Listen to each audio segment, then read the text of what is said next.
Syederalun, 57 pengungsi Rohingya yang terdampar di pinggir pantai Komplek Cagar Budaya Indrapatra Gampong Ladong, Kecamatan Masjid Raya Aceh Besar, kini dipindahkan ke tempat penampungan sementara pada Minggu 25 Desember 2022. Para pengungsi itu dipindahkan ke UPTD Rumah Sejahtera Buruh Mekarya Ladong Tuno Sosial Dinsos Aceh yang tidak jauh dari lokasi mereka terdampar. Kepala Imigrasi Kelas 1 TPI Banda Aceh Telmaizul Syatri mengatakan, para pengungsi tersebut dipindahkan ke UPTD Dinsos Aceh tersebut. Sebelumnya puluhan pengungsi Rohingya terdampar di pantai Desa Ladong, Kecamatan Masjid Raya Aceh Besar pada Minggu 25 Desember 2022 dini hari. Berdasarkan informasi yang diterima dari masyarakat sekitar, para pengungsi tersebut sudah terdampar sejak dini hari tadi.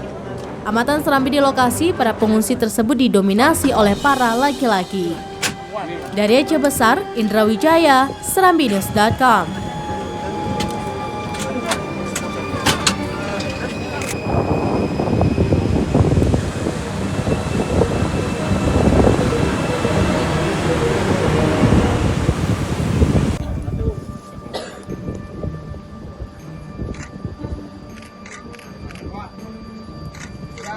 Halo.